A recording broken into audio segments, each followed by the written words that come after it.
O livro A Hora do Vampiro, originalmente Salem's Lot, de Stephen King, é um dos marcos do autor no gênero de terror.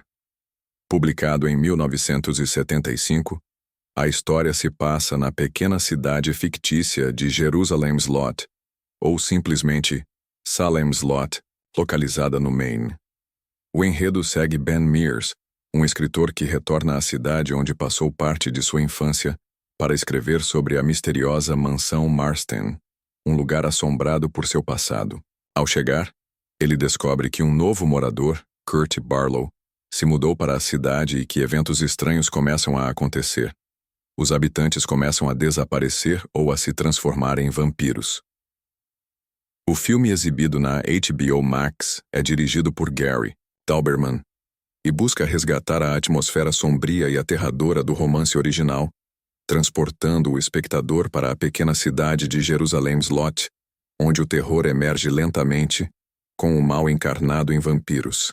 Porém, como acontece em várias adaptações de King, alguns elementos da narrativa original não foram plenamente explorados, frustrando os fãs mais fiéis do autor. A história segue Ben Mears, Lewis Pullman, um escritor que retorna à cidade, onde passou parte da infância, apenas para descobrir que algo sinistro está acontecendo. À medida que investiga, Mears começa a perceber que os habitantes estão sendo transformados em vampiros sob o controle de Kurt Barlow, William Sadler, uma figura enigmática e assustadora. O filme trabalha bem o conceito de horror lento e, crescente, algo característico de Stephen King, onde o medo se infiltra gradualmente até tomar conta por completo. A direção de Dauberman é eficaz em criar uma sensação de desconforto, utilizando a ambientação claustrofóbica e o isolamento da cidade para intensificar o terror. A cinematografia é um destaque, com paletas escuras e sombras pesadas que ampliam a sensação de que algo nefasto está sempre à espreita. A música também se alinha bem a esse clima, com uma trilha sonora que mistura tons melancólicos e assustadores. O ritmo do filme, porém, é desigual, com momentos de grande tensão seguidos por cenas mais lentas, o que prejudica a imersão. Além disso, o desenvolvimento dos personagens, especialmente o protagonista Ben Mears, ficou superficial. Não conseguimos nos identificar com nenhum personagem do filme, e o motivo pelos quais eles se juntam para investigar os acontecimentos na cidade não é bem explorado, ficando uma sensação de forçada de barra. A construção de personagens poderia ter sido mais aprofundada.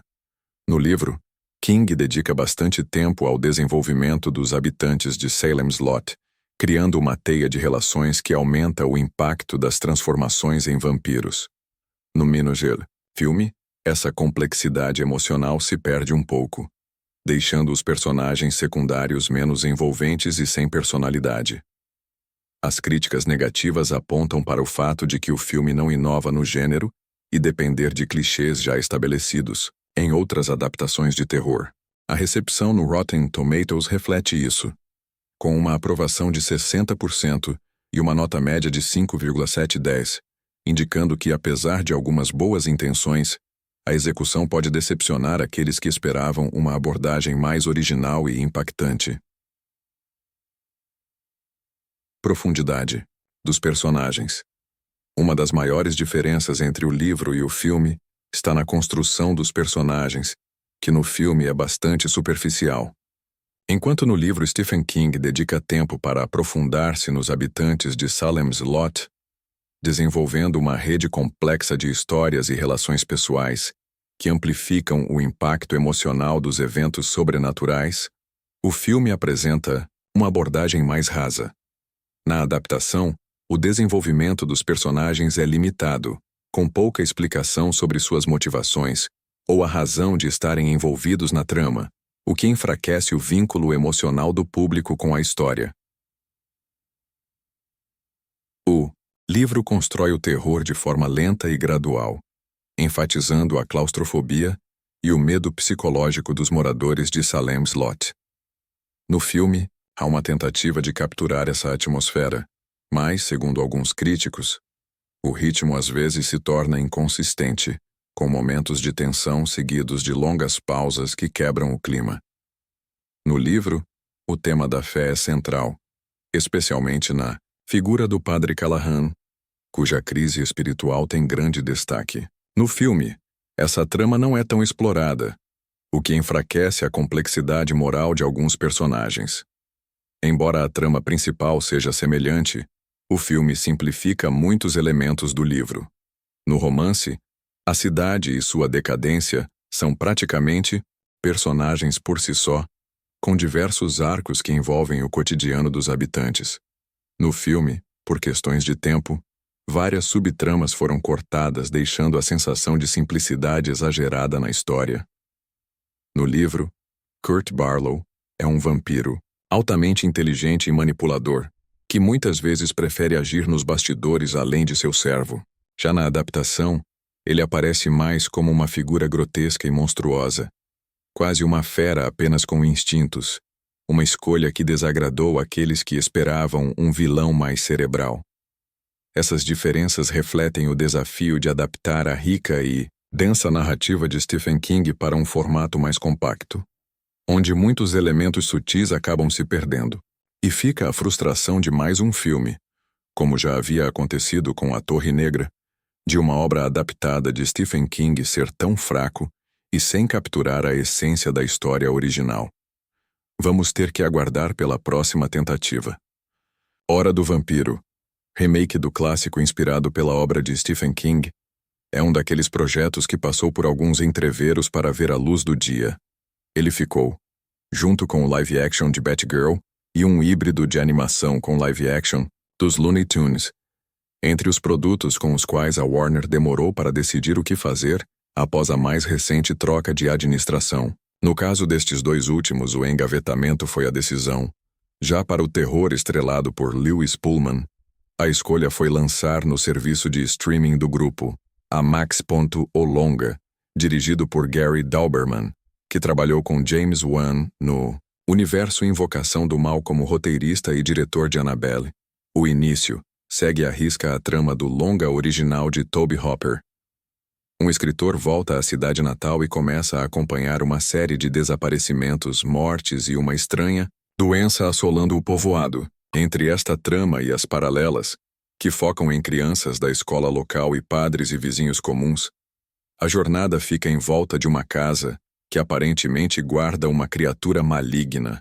O vampiro do título, é claro. A direção de Dauberman opta, no primeiro ato, por construir a atmosfera de suspense conhecida por filmes de época como esse. Poucas pessoas isoladas no interior do Iowa, uma igreja para todos, alguns rostos que são a marca da cidade e jovens impressionados, positiva ou negativamente com a chegada de um estranho, neste caso o autor vivido por Pullman. Enquanto monta este cenário, o longa constrói de forma bem sucinta o ambiente da cidadezinha e seus estereótipos, assim como a aura soturna que a floresta e ruas de Salem's Lot possuem. Ao mergulhar na trama sobrenatural e investigar os acontecimentos, no entanto, a Hora do Vampiro não consegue se entregar para o terror que tentou construir de início, e nem consegue desenvolver bem as histórias que povoam a trama. O jeito que Dauberman pinta os vampiros de uma forma mais bruta e viral, próximo das criaturas de Guillermo del Toro em Blade 2, com olhos brilhantes e pele machucada, contribui para a proposta, mas a atmosfera fantasmagórica não consegue convencer só com algumas criaturas flutuando ou crianças que não se parecem nem com vampiros nem espíritos malignos. O roteiro e a montagem parecem ter sido prejudicados, ao menos em algum nível, pela indecisão do estúdio no que fazer com o projeto. Enquanto o começo do filme tenta se esmerar neste suspense e histórias paralelas da pequena cidade, do meio para o fim, nem mesmo a jornada do protagonista se encerra de maneira satisfatória. O passado dele é esquecido, o caso dos pais, e até a conexão romântica ganha importância demasiada sem muito contexto, quando a ação toma conta do filme. Então, já no terceiro ato, fica evidente que qualquer traço de suspense foi deixado de lado para focar em algo mais ágil, afeito a sustos repentinos e atos de heroísmo. São quase 2 filmes em um, só com um vampiro, e algumas outras presas para conectar um ao outro. É complicado dizer que ambos são eficientes, mas é compreensível que o lançamento chegue ao streaming ao invés do cinema, onde teria menos investimento e até menos atenção. Neste remake de Os Vampiros de Salem, de Stephen King, A Hora do Vampiro segue o escritor de sucesso Benjamin Ben Mears, Lewis Pullman, que retorna à sua cidade natal, Salem's Lot, Maine, esperando escrever um novo romance sobre a Casa Marston. Ben acredita que a casa atrai espíritos maus e homens peculiares, já que a casa tem muitas histórias macabras, e acredita que há alguma criatura na casa, que ele viu quando tinha apenas 10 anos de idade. Mas a casa foi recentemente comprada por Richard K. Straker, Pillow Asbeck, e seu parceiro. Assim, estranhos acontecimentos atingem a cidade, como pessoas aparecendo mortas de anemia. Ben acredita que a compra da casa e seus novos proprietários estão ligados com uma lenda vampiresca. Mas como convencer seus amigos de que ele não é louco e essa é a verdade? Fazia um tempo que eu não assistia a um filme assim. É bom ver que estão voltando às histórias clássicas vampirescas com uma pitada de humor negro. Que os filmes dos anos 80 e 90 voltem, porque vale muito a pena ver as simplicidades dos enredos que eram antigamente. Inscreva-se no canal, curta e comente o vídeo. Por favor, muito obrigado.